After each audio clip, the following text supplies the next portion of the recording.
Hello everyone, welcome to अमगेट। तो अभी तक अपने क्या क्या कंप्लीट कर चुके हैं, पूरा डीसी कंप्लीट कर चुके हैं, उसके बाद basics of time variance in inductor complete कर चुके हैं। अब अपने कैपेसिटर की प्रॉपर्टीज तो पढ़ रखी है, अब उसका बेसिक्स ऑफ टाइम वेरिएंस देखना है। उससे पहले रिडक्शन टेक्निक्स इन कैपेसिटर की अपने बात कर लेते हैं। किसकी? रिडक्शन टेक्निक की। तो ये आज की क्लास उसी पे ही है कि भैया, और ये पैसिव कंपोनेंट है तो आपको पता है कैपेसिटर हुआ, कंडक्टेंस हुआ, एडमिटेंस हुआ, ये तो एक तरह से काम करते हैं, और रेजिस्टेंस, इंडक्टेंस और इम्पिडेंस ये सारे एक तरह से काम करते हैं। तो ये रेजिस्टेंस के इन्वर्सली काम करेगा, मतलब रेजिस्टेंस जैसे पैरेलल में करता है वैसे ये सीरीज में करेगा, और ये जैसे पैरेलल में करता है वैसे रेजिस्टेंस सीरीज में करेगा। ठीक है, समझ में आ गई बात में। अब देखो, इसका पहला क्वेश्चन है, इसमें सी इक्विवेलेंट निकालना है यहाँ पे। अब सी इक्विवेलेंट निकालना है, आपको पता है ये नोड और ये नोड सेम है ना, फटाफट करो। ये नोड सेम है, ये दोनों पैरेलल में ऐड होंगे तो ये 2C हो गया, ये भी 2C हो गया।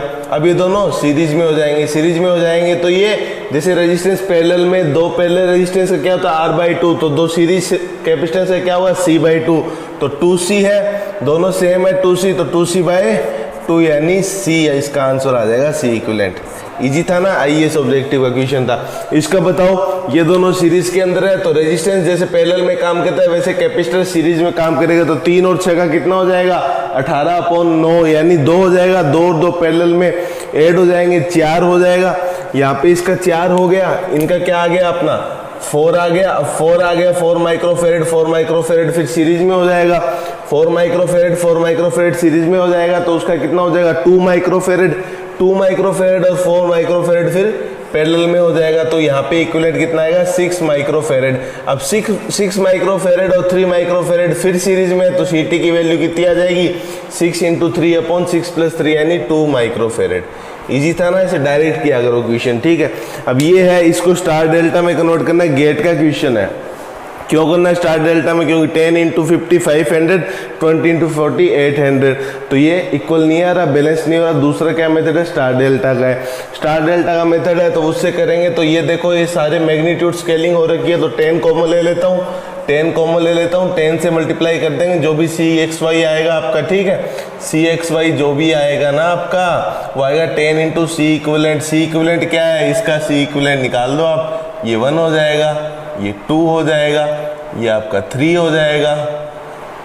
ठीक है, ये आपका 4 हो जाएगा और ये आपका 5 हो जाएगा। अब इन तीनों का आप निकालोगे, ये आपका XY है, यहाँ से मैं C इक्विवेलेंट निकाल रहा हूँ। ठीक है, अब इन तीनों का जब आप निकालोगे, अब सीरीज के अंदर ये जो स्टार है, ये इसको स्टार में कन्वर्ट करना है, डेल्टा को स्टार में कन्वर्ट करना है। तो कैसे करते हैं? रेजिस्टेंस में तो डायरेक्ट कर देते हैं। जैसे यहाँ पे एक ब्रांच आएगी ना स्टार की, तो 1 × 2 कर रहे थे रेजिस्टेंस। इसमें क्या करेंगे? इन्वर्सली करेंगे, तो 1/1 × 1/2 अपॉन 1 + 1/2 + 1/3। ठीक है, तो ये वाला आपके लिए होमवर्क है, इजी है, आप कर दोगे, मेरे को पता है। ठीक है, तो इसको डायरेक्ट इसको स्टार में कन्वर्ट करना है, ऐसे स्टार में कन्वर्ट करना है आपको। ठीक है, और फिर बाद में स्टार में कन्वर्ट हो जाएगा। स्टार में कन्वर्ट करने के लिए कैसे करोगे? देखो, एक करके बता देता हूँ। जैसे इसकी वैल्यू निकालनी है, तो कैसे निकालोगे? इसकी निकालनी है, मान लो ये C1 है। ठीक है, तो इसकी निकालनी है तो इन दोनों से जुड़ा हुआ है, तो 1/1 × 1/2 अपॉन 1/1 + 1/2 + 1/3 टोटल। ठीक है, तो ऐसी तीनों वैल्यू निकालनी है। जब तीनों वैल्यू आपकी आ जाएगी तो ये दोनों क्या हो जाएंगे आपके सीरीज में, तो इन दोनों का इक्विवेलेंट निकाल लेना। ये दोनों फिर सीरीज में, इन दोनों का इक्विवेलेंट, फिर ओवरऑल वो क्या हो जाएगा पैरेलल के अंदर, फिर उसका इक्विवेलेंट निकाल लेना, पैरेलल में ऐड कर देना, और फिर ये वाला कैपेसिटेंस और इनका जो इक्विवेलेंट आएगा वो सीरीज में, वो आपका C इक्विवेलेंट की वैल्यू आ जाएगी। अब C इक्विवेलेंट जो आएगा उसको 10 से मल्टीप्लाई करना है। ये होमवर्क का आपका कमेंट सेक्शन में मेरे को बताना है, गेट का क्वेश्चन है। ठीक है, ये गेट का क्वेश्चन, इस पे टाइम खराब नहीं करते अपने। ठीक है, इसके आगे की क्वेश्चन देख लेते हैं अच्छे। अब ये पहले 3 क्वेश्चन थे, ये होमवर्क है, ये दोनों क्वेश्चन में आपको कोई दिक्कत नहीं, तो ये मैं इरेज कर रहा हूँ। ठीक है, ये मैं इरेज कर रहा हूँ, ये दोनों क्वेश्चन पहले, दूसरे, और तीसरा आपका होमवर्क है, वो आप नोट कर लेना। उसका मैंने बता दिया, होमवर्क तो क्या है, पूरा चीज़ तो मैंने बता दी, बस आपको कैलकुलेशन करनी है मैथ की, सिंपल थोड़ी सी। ठीक है, ऐसे बहुत सारे क्वेश्चन कर लिए तो बार बार ऐसे क्वेश्चन पे अपने टाइम वेस्ट नहीं कर सकते। तो ये जो 4th क्वेश्चन है ना, बहुत इंपॉर्टेंट क्वेश्चन है। इसमें एक कंसेप्ट देखें, गेट में आया हुआ क्वेश्चन है। ठीक है, इसमें देखो इसमें आपको दिख रहा है कि ये 2 है और ये 200 माइक्रोफेरेड 2 कैपेसिटर है। अपने से क्या पूछा, इनपुट लूप कैपेसिटेंस। अब मैंने कहा था क्वेश्चन ढंग से पढ़ो। अब ये क्वेश्चन में लूप क्यों पूछा सर, इक्विवेलेंट क्यों नहीं पूछा? सबसे पहला डाउट ये आता है कि लूप ही क्यों पूछा, क्यों? एक तो डिपेंडेंट सोर्स लगा है, तो डिपेंडेंट सोर्स लगा है तो अपने इसको लंप नहीं कर सकते, लंप पैरामीटर में इनको कन्वर्ट नहीं कर सकते। जैसे ये सोल्व कर रहे थे लंप करके 2 सीरीज 2 पैरेलल, तो वैसे नहीं कर सकते क्योंकि यहाँ पे डिपेंडेंट सोर्स आ गया। तो इसमें देखो आपसे तभी इसने पूछा कि लूप कैपेसिटेंस कितना होगा, और लूप का मतलब क्या होता है, केवीएल। केवीएल लूप का मतलब केवीएल लगानी पड़ेगी, और केवीएल का मतलब कि केवीएल में जो सी इक्विवेलेंट की वैल्यू आएगी वो अपने को पता लगेगा। और यहाँ पे इनपुट पूछा है, देखो इनपुट पूछा है बहुत, मतलब ये मतलब इसके पीछे का कंसेप्ट ऐसे ही थोड़ी पूछ लिया है। क्वेश्चन में पूछने का मतलब है आपको क्वेश्चन ढंग से पढ़ लोगे ना तो क्वेश्चन पढ़ते ही आपको आंसर पता लग जाएगा। तो मेन डिफरेंस यही रहता है, ठीक है। अब जैसे इसमें मैं इनपुट की बात की तो इनपुट पे केवीएल इक्वेशन लगाऊं, जैसे इधर से आई करंट आ रहा है और इधर से 24 आई करंट आ रहा है, तो यहाँ कितना जाएगा 25 आई। यहाँ से इक्वेशन लगाओ आप, माइनस का वीटी प्लस का, ये दोनों सीरीज में है 3i 3k into i, v equals to I R होता है ना, प्लस का 3k इंटू आई। अब ये प्लस में एंटर कर रहा है इसलिए मैंने प्लस लिखा पहले, ठीक है, फिर माइनस। अब यहाँ पे देखो पैसिव कंपोनेंट में प्लस में एंटर करता है तो प्लस कितना आएगा। अब देखो कैपेसिटर क्या होता है, कैपेसिटर होता है I equals to C D V by D T. अब मेरे को वोल्टेज लिखनी है तो वोल्टेज कितनी आएगी 1/c आई डी टी, यही तो आएगी 1/c आई डी टी। तो यहाँ पे लिखूंगा मैं वोल्टेज तो वो कितनी आएगी 1/c, c कितना है 200 microfarad 1/c I D T. I current कितना आ रहा है इसमें 25 आई आ रहा है, 25 आई आ रहा है करंट इसके अंदर, और इनटू में डी टी, यही आएगा आपका, यही आएगा। अब अगर इसमें बात करता हूं मैं, अब ये टोटल वोल्टेज की इक्वल टू 0 करूंगा, अब वीटी कितना आ जाएगा, वीटी को उस साइड ले जाऊंगा तो 3k इंटू आई प्लस इस 25 को बाहर ले आओ, 25 को बाहर ले आया और इससे 200 से काटा तो 25 चौके 100 होता है, 25 इंटू 4 100 और 25 को 8 से मल्टीप्लाई करेंगे तो 200, तो 1/8 माइक्रोफेरेड हो गए यहाँ पे इंटू आई डी टी। ये आपकी इक्वेशन आ गई। अब देखो ये जो इक्वेशन आई है ना वो इनपुट की फॉर्म में आ गई। कैसे सर, इनपुट में करंट क्या था, आई था, इनपुट लूप में करंट क्या था, आई था। आपका आउट ये 2 लूप होंगे ना, इसका ही एक्सटेंडेड आईएएस का क्वेश्चन पूछो, अभी आपको पता लग जाएगा। तो अगर इस इक्वेशन से मैं बात करूं, input voltage VT, input current I, तो ये रेजिस्टेंस में आई आर हो गया आपका, और ये कैपेसिटर के अंदर आई डी टी 1/c। तो ये जो आया है ना, ये जो आया है वो इनपुट लूप कैपेसिटेंस है आपका, इनपुट लूप कैपेसिटेंस है, क्योंकि ये बची है अपनी वैल्यू। और ये जो फॉर्म रहती है स्टैंडर्ड ओम्स लॉ से अपने देखे हैं, स्टैंडर्ड ओम्स लॉ से अगर अपने देखेंगे ना तो उससे पता लग जाएगा कि आई आर इंटू में 1 में सी इक्विवेलेंट, सी इनपुट का loop into I D T, तो आई अकेला आई बचा है यहाँ पे। तो ये आपका इनपुट लूप कैपेसिटेंस आ गया जो इसमें पूछा। अब इसका एक्सटेंडेड पार्ट मैं पूछता हूँ जो आईईएस में पूछा हुआ है कि भैया इसका टाइम कांस्टेंट क्या होगा, इनपुट का टाइम कांस्टेंट क्या होगा। अब टाइम कांस्टेंट जब पूछ लिया ना, अब आपको पता है इसको अपने लंब्ड नहीं कर सकते दोनों को, मतलब इसमें इनपुट लूप ये एक अलग मैच होगी, ये अलग मैच होगी, मतलब जो दोनों सर्किट है वो अलग अलग होंगे और दोनों का टाइम कांस्टेंट अलग अलग होगा। अब इनको लंप नहीं कर सकते, आप इसको फर्स्ट ऑर्डर नहीं बना पाओगे, दोनों कैपेसिटर अलग अलग है। जब अपने फ्रीक्वेंसी डोमेन में बात करेंगे तो वो s 1/s और 1/s मल्टीप्लाई होके 1/s स्क्वायर हो जाएगा। मतलब जो यहाँ पे बनेगा ना वो सेकंड ऑर्डर सिस्टम बनेगा, सेकंड ऑर्डर सिस्टम बनेगा, ठीक है, सेकंड ऑर्डर सिस्टम बनेगा। मतलब टाइम कांस्टेंट दोनों लूप का अलग अलग होगा। अब मैंने पूछ लिया इनपुट लूप का टाइम कांस्टेंट कितना हुआ, तो आप क्या बोलोगे, इनपुट लूप का टाइम कांस्टेंट होगा सर आरसी, कैपेसिटर है तो आरसी होता है, इंडक्टर है तो L/R होता है, ठीक है, वो आपका आगे पता लग गया ट्रांजिएंट पे, ठीक है। तो आरसी, ठीक है, आरसी, आर क्या होगा आपका, इनपुट में रेजिस्टेंस कितना है 3K, 3 × 10⁻³ और कैपेसिटर कितना है आपका इनपुट के अंदर, इनपुट लूप कैपेसिटेंस ये वाला लेना है अब आपको 8 × 10⁻⁻6, देखो 24 मिली सेकेंड आपका आंसर आया। अब यहाँ पे आप अगर इनपुट का ये ले लेते 200 तो गलत हो जाता। तो इसका जो एक्सटेंडेड वर्जन जो आईईएस में पूछा हुआ है टाइम कांस्टेंट का, क्योंकि ये सेकंड ऑर्डर है, लंप नहीं कर सकते अपने, डिपेंडेंट सोर्स आ रखा है उस वजह से, ठीक है। तो ये दोनों अलग अलग सर्किट मान के अपने को, ये सेकंड ऑर्डर सिस्टम से। तो बहुत अच्छा क्वेश्चन था, गेट में आया हुआ क्वेश्चन है, ठीक है। तो ये आप लोग नोट करना, ठीक है, ये नोट कर लेना। मैं इरेज कर रहा हूँ, वो होमवर्क वाला आपने नोट कर लिया होगा, ठीक है। तो अच्छा क्वेश्चन था ना, मजे आए ना? हाँ सर मजे आए। तो ये टाइम कांस्टेंट वाला कंसेप्ट याद रखना, एक्सटेंडेड पूछा हुआ है आईईएस में, ठीक है। तो ऐसे आईईएस में बिट्स पूछ ली जाती है गेट से, आईईएस से गेट में 1 मार्क्स की पूछ ली जाती है। तो ऐसे इंटरचेंज होता रहता है उन एग्जाम्स में दोनों में ना। अब जो आगे वाले तीनों कंसेप्ट है ना, वो मैंने आपको पहले एक कंसेप्ट बता रखा है डिस्प्लेसमेंट करंट का। याद है कैपेसिटर को शुरू में फंडामेंटल में थोड़ा सा डिस्कस किया था मैंने, फर्स्ट या सेकंड लेक्चर में किया था। तो उसमें मैंने कैपेसिटर में डिस्प्लेसमेंट और पोलराइजेशन का कंसेप्ट का बताया था कि कन्वेंशनल करंट अलग होता है, डिस्प्लेसमेंट करंट अलग होता है, डाइइलेक्ट्रिक आ जाता है तो डिस्प्लेसमेंट करंट फॉलो होता है ड्यू टू पोलराइजेशन। ये सब बताया था मैंने, वहां देखना आप। अब इन तीनों में वही कंसेप्ट यूज करके इक्विवेलेंट कैपेसिटेंस की तरह कैसे काम करते हैं वो तीनों यूज करेंगे अपने 5वें में, 6ठे में और 7वें तीनों क्वेश्चन में। ये आईएएस ऑब्जेक्टिव का क्वेश्चन है, ये दोनों गेट के क्वेश्चन है, ठीक है। इरेज कर रहा हूँ मैं 4th और 3rd क्वेश्चन, ठीक है। वो होमवर्क आप नोट कर लेना और नीचे कमेंट सेक्शन में उसका आंसर बताना मेरे को क्या है आपका, ठीक है। देखते हैं कितने जने सही करते हैं उसको, ठीक है। इरेज कर रहा हूं मैं, ओके सर, ठीक है। तो यही होता है, देखो जो फंडामेंटल क्लियर होता है ना, तो उसके बाद में ज़्यादा प्रॉब्लम्स नहीं आती है अपने को, कुछ प्रॉब्लम्स नहीं आती। इसलिए मैंने फंडामेंटल में बहुत ज़्यादा टाइम वेस्ट किया है, बहुत ज़्यादा, मतलब इतना टाइम दिया है फंडामेंटल को कि अभी मेरे को स्पीड इंक्रीज करनी पड़ रही है, वरना कोर्स बहुत लंबा हो जाएगा। और इतने लंबे कोर्स में फिर आप कहते हो सर नेटवर्क ही थोड़ी पढ़ना है ना, नेटवर्क नहीं पढ़ना। तो अब देखो 5th क्वेश्चन है। 5th क्वेश्चन में क्या पूछा है, if equivalent capacitance between 2 opposite electrodes in C microfarad then CAB is. तो CAB की वैल्यू पूछी है। तो इसमें अपने देखो ये A है आपका, ठीक है, ये 2 प्लेट्स है आपकी, ठीक है। इक्वल बनाना ना, इक्वल बनाना, ऐसे नहीं कि भी फिर कैपेसिटेंस चेंज हो जाएगा, वरना देखो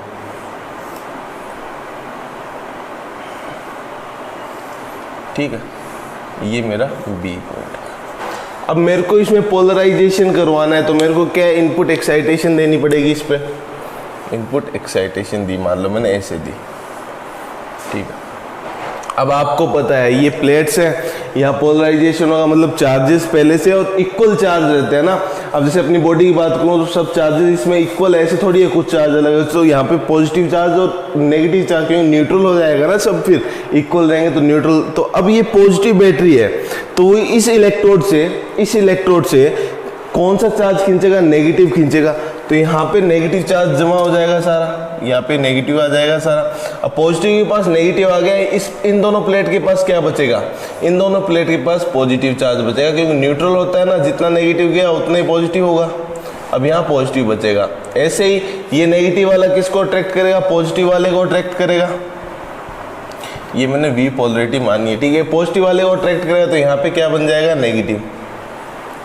अब यहाँ पे डाइइलेक्ट्रिक मीडियम नहीं दिया, मतलब एयर या डाइइलेक्ट्रिक मीडियम, एयर ही है, और एयर की आपको पता है कितनी होती है परमिटिविटी कितनी होती है, 1 होती है, ठीक है सर, ये बात होगी। अब इसकी अगर मैं बात करूँ तो ये अपना बन गया। अब देखो यहाँ पे आप देखोगे ना, आप यहाँ पे देखोगे तो पोलराइजेशन वाले कंसेप्ट से देखोगे कि यहाँ पे चार्जेस आ गए। अब यहाँ पे पोलराइजेशन होगा, मतलब चार्जेस के कारण इलेक्ट्रिक फील्ड होगी यहाँ पे, क्योंकि permittivity is the ability to permit the electric field lines. Permittivity is the ability to permit the electric field line. तो मतलब एयर की परमिटिविटी काफी कम है, तो मतलब इलेक्ट्रिक फील्ड तो होगी बट कम होगी ना। तो ऐसे पॉजिटिव से नेगेटिव, पॉजिटिव से नेगेटिव, ठीक है, पॉजिटिव से नेगेटिव जाती है इलेक्ट्रिक फील्ड लाइंस, ये अपने नोटेशंस माननी पड़ेगी। तो ये हो गया मेरा, ठीक है। यहाँ पे इलेक्ट्रिक फील्ड आ जाएगी आपकी, इलेक्ट्रिक फील्ड आ जाएगी। अब ये तीनों, अब ये देखो पहले प्लेट कैपेसिटर की तरह काम करे ना, पॉजिटिव नेगेटिव, एक कैपेसिटर पॉजिटिव नेगेटिव, दूसरा पॉजिटिव नेगेटिव, तीसरा। तो अगर मैं ए और बी के बीच में बात करूँ, अलग अलग नोट से अगर मैं बनाना चाहूँ, ये ए है ये बी है, ठीक है। ए और बी से बात करूँ तो ये ए वाला पॉइंट है, ये बी वाला पॉइंट है, इसके बीच में एक कैपेसिटर आ गया आपका, इसके बीच में आपका एक कैपेसिटर आ गया, ठीक है। तो ये ए वाला पॉइंट है, तो यहाँ पे आपके एक कैपेसिटर आ गया इसके बीच में। जैसे मैं अगर बात करूँ तो ये एक कैपेसिटर आ गया, ठीक है। अब सब चीज़ें सेम है, एयर है, डिस्टेंस भी सेम है, एरिया भी सेम है, चेंज नहीं करना, वरना कैपेसिटर की वैल्यू चेंज हो जाएगी। तो ये सी वैल्यू होगी। और ये ए वाली प्लेट क्या है, पॉजिटिव है आपकी, और बी वाली प्लेट क्या है, नेगेटिव है। अब दूसरा अगर मैं बात करूं तो ये वाला लूं मैं, ये वाला लूं, ए पॉजिटिव है आपकी, इसके और बी के बीच में क्या हो जाएगा आपका, इसके और बी के बीच में आपका एक और कैपेसिटर लगा हुआ है ऐसे, पॉजिटिव नेगेटिव, और फिर इसके और इसके बीच में वापस से एक और लगा हुआ है, तो पॉजिटिव नेगेटिव। अभी तीनों क्या हो गए, तीनों कैपेसिटर पैरेलल में हो गए ना, डायरेक्ट पता चल रहा है। क्यों, क्योंकि ये मैंने पता लगा लिया कि कैपेसिटर की तरह बिहेव कर रही है डायरेक्ट इलेक्ट्रोड्स जो है, और इनकी वैल्यू सी दे रखी थी अपोजिट इलेक्ट्रोड्स की। तो अब अपने से सी भी पूछा है, तो सी भी कितना होगा, तीनों पैरेलल में सी यानी 3C आपका सी भी आ गया। तो इजी क्वेश्चन था। कंसेप्ट कौन सा, जो शुरू में फंडामेंटल में सिखाया था, पोलराइजेशन का, डिस्प्लेसमेंट करंट का, ठीक है। तो ये आपकी बात होगी, इजी क्वेश्चन था ना, ये सब्जेक्टिव का था, बट ये इजी कब हुआ, जब आपको ये वाला पोलराइजेशन वाला कंसेप्ट पता था, ठीक है। तो मैं इरेज कर रहा हूँ इसको, आप लोग पॉज करके नोट कर लेना। अब इसके आगे वाले जो दोनों क्वेश्चन है बहुत अच्छे क्वेश्चन है, वहाँ पे आपको पता लगाना पड़ेगा कि सीरीज मॉडल कैसे है, पैरेलल मॉडल कैसे है। तो ये भी मैंने जब कैपेसिटर पढ़ा रहा था तो वहाँ पे समझाया था, और इसमें भी सेम वही कंसेप्ट है, चार्ज डेंसिटी का कंसेप्ट है, पोलराइजेशन का कंसेप्ट है। तो 6th क्वेश्चन की अगर मैं बात करता हूँ, जो 6th क्वेश्चन आपका, इसमें क्या एरिया, हाफ द एरिया अपनों ने डाइलेक्ट्रिक फील कर दिया, और डाइलेक्ट्रिक की अपने को परमिटिविटी दे दी ER, ठीक है। ये A/2 हाफ एरिया में, और ये टोटल है A, और ये आपका है D, ठीक, ये दे दिया मैंने। और आपसे ये पूछा है कि भैया अगर ये A पॉइंट है तो CA भी बताओ आपका क्या होगा। अब आपको पता लगाना है ये सीरीज मॉडल है, पैरेलल है, फिर तो आप डायरेक्ट कर दोगे ना। और इधर एयर आपको पता है, इधर एयर है, तो इसकी ER 1 होगी, ठीक है। अब यहाँ पे अब मैं बात करूँ, यहाँ पे अगर मैं बात करूँ तो ये परमिटिविटी ज़्यादा है, ये परमिटिविटी कम है, मतलब यहाँ पे इलेक्ट्रिक फील्ड लाइन्स कम होगी और यहाँ पे इलेक्ट्रिक फील्ड लाइन ज़्यादा होगी, यहाँ पे इलेक्ट्रिक फील्ड लाइन ज़्यादा होगी, यहाँ पे इलेक्ट्रिक फील्ड लाइन ज़्यादा होगी, मतलब यहाँ पे डिस्प्लेसमेंट करंट अलग होगा और यहाँ पे डिस्प्लेसमेंट करंट अलग होगा, है ना। यहाँ पे जो चार्ज डेंसिटी है यूनिफॉर्म नहीं है, चार्ज डेंसिटी यहाँ पे अलग है, यहाँ पे चार्ज डेंसिटी आपकी ज़्यादा है, जबकि यहाँ पे चार्ज डेंसिटी आपकी कम है। चार्ज डेंसिटी कम है मतलब यहाँ पे डिस्प्लेसमेंट करंट कम है, यहाँ पे डिस्प्लेसमेंट करंट ज़्यादा है, आपका डिस्प्लेसमेंट करंट ज़्यादा है आपका, यहाँ पे डिस्प्लेसमेंट करंट कम है आपका। अब जहाँ पे डिस्प्लेसमेंट, अब यहाँ पे क्या देखो, और पोलरिटी तो आपको पता है, ये पॉजिटिव पॉजिटिव पॉजिटिव, पोलरिटी तो कुछ नहीं, पोलरिटी तो आपकी चार्जेस पे डिपेंड है, ठीक है। तो अब अगर मैं बात करता हूँ यहाँ पे, अब करंट अलग है बट पोलरिटी सेम है, करंट अलग है बट पोलरिटी सेम है, तो मॉडल कौन सा हो गया, जिसमें वोल्टेज सेम हो और करंट डिफरेंट हो। करंट डिफरेंट हो तो मतलब ये कौन सा मॉडल होगा आपका, सीरीज और पैरेलल, तो पैरेलल कनेक्शन है क्योंकि वोल्टेज सेम है।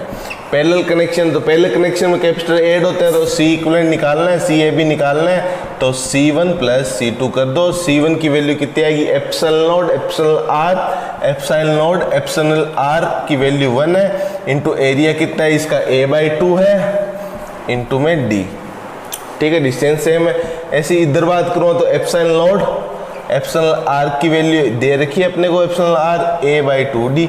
अब इसमें से जो कॉमन आ रहा है वो ले लो, एप्सिलॉन नॉट A/2D कॉमन आ रहा है आपका, 1 प्लस एप्सिलॉन आर, तो ये इसका फाइनल सी इक्विवेलेंट आ गया CAB। गेट का क्वेश्चन था आपका, डायरेक्ट ऑप्शन ये लगा दे रहा था आपको, तो ये आ गया। तो ऐसे सीरीज मॉडल हो गया, ठीक है। अब ये क्या सीरीज नहीं, पैरेलल मॉडल हो गया, ठीक है, वोल्टेज सेम थी, ठीक है। मस्त क्वेश्चन था ना, बस समझ में आया, कंसेप्ट वही था। देखो ये क्या है, ये वाला जो कंसेप्ट है ना, बहुत कम लोगों के क्लियर होता है, तो ये मैंने मेरी तरफ से आपको 3-4 बार बता दिया ताकि आप मिसअंडरस्टैंडिंग ना रहे आपकी डिस्प्लेसमेंट करंट के बारे में, ये सीरीज पैरेलल में कैसे काम करता है ना। कई बच्चे रटते भी हैं इन सब चीज़ों, बट रटना नहीं है, आपको कंसेप्ट क्लियर है, ठीक है।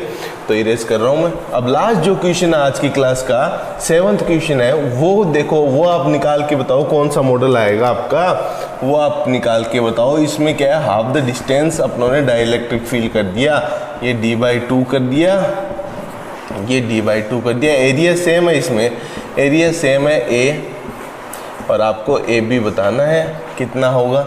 ये एप्सिलॉन आर है, ये एप्सिलॉन आर की वैल्यू 1 है, एयर है। अब ये d/2 एरिया सेम आपका। अब इसमें बताओ कौन सा मॉडल आएगा। तो आपको पता है permittivity is the ability to allow electric field lines. तो यहाँ पे जो डिस्प्लेसमेंट करंट होगा, चार्ज डेंसिटी जो होगी, चार्ज डेंसिटी होगी वो यूनिफॉर्म होगी throughout the area. Charge density क्या होगी आपकी, चार्ज डेंसिटी यूनिफॉर्म होगी, यूनिफॉर्म होगी, क्योंकि अलग अलग थोड़ी होगी, पूरे के अंदर सेम ही होगी ना, क्योंकि हाफ द डिस्टेंस अपनों ने डाइलेक्ट्रिक फील्ड कर दिया। तो uniform through out the area, through out the area. अब चार्ज डेंसिटी यूनिफॉर्म है, बट यहाँ पे वोल्टेज अलग अलग हो जाएगी। वोल्टेज कैसे अलग हो जाएगी, यहाँ पे कम चार्ज हो, इलेक्ट्रिक फील्ड कम है, यहाँ पे मतलब एप्सिलॉन परमिटिविटी कम है, और यहाँ पे ज़्यादा चार्ज हो जाएगा आपका, ठीक है। यहाँ पे आपका ज़्यादा चार्ज हो जाएगा क्योंकि परमिटिविटी ज़्यादा हो जाएगी, तो मतलब यहाँ पे पोलरिटी चेंज होगी। पोलरिटी चेंज होगी मतलब वोल्टेज डिफरेंट रहेगी, बट चार्ज डेंसिटी यूनिफॉर्म है through out the area. Charge density uniform है मतलब करंट सेम आपका, करंट यूनिफॉर्म आपका, तो वोल्टेज डिफरेंट, करंट सेम। कौन सा model, series model. Series model है आपका, सीरीज मॉडल। सीरीज में कैसे काम करेगा, सीरीज में C1 C2 upon C1 plus C2, तो C इक्विवेलेंट निकालो, C इक्विवेलेंट निकालो, C1 C2 upon C1 plus C2। C1 की वैल्यू कितनी आएगी, एप्सिलॉन आर की वैल्यू 1, एरिया तो सेम है, अपॉन में डिस्टेंस d/2 है, ठीक है। C2 की value epsilon are A d/2 upon C1 plus C2 epsilon A upon d/2 plus epsilon are A upon d/2, ठीक है। तो ये वैल्यू आ गई। अब यहाँ से आप देखोगे, इसको सोल्व करोगे, इसको सोल्व करोगे तो क्या आएगा आपका, नीचे आप देखो d/2 एलसीएम लिया मैंने, तो ये आ गया आपका epsilon A plus epsilon are A. ऊपर क्या आएगा आपका, d² is divide by epsilon का स्क्वायर एप्सिलॉन ए स्क्वायर, ये आएगा। अब एप्सिलॉन ए मैंने कॉमन लिया, तो एप्सिलॉन ए एक एप्सिलॉन ए कैंसिल हो गया, एक डी से एक डी कैंसिल, 2 से 4 कैंसिल, ये 2 टाइम। तो यहाँ क्या बच गया, ऊपर बच गया आपका, ऊपर बच गया ये आर आएगा ना, ऊपर बच गया आपका एप्सिलॉन आर, ठीक है, into A upon d/2 is divided by नीचे क्या बच गया 1 प्लस यहाँ क्या बच गया एप्सिलॉन आर, ठीक है। इस 2 को ऊपर भेज दो तो 2 epsilon are A by d1 plus epsilon r. तो ये आपका फाइनली CAB आ गया, ये आपका फाइनली CAB आ गया। तो ये आपके 7 क्वेश्चन थे जो मैंने डिस्कस किए, आपको मैंने कंसेप्ट समझा दिया। तो ये कैपेसिटर की रिडक्शन टेक्निक थी पैसिव कंपोनेंट में। अब आगे वाली क्लास में टाइम के साथ कैसे वेरी करता है कैपेसिटर वो देखेंगे अपने। तो ठीक है, I hope you enjoyed the lecture. Thank you, have a good day, bye.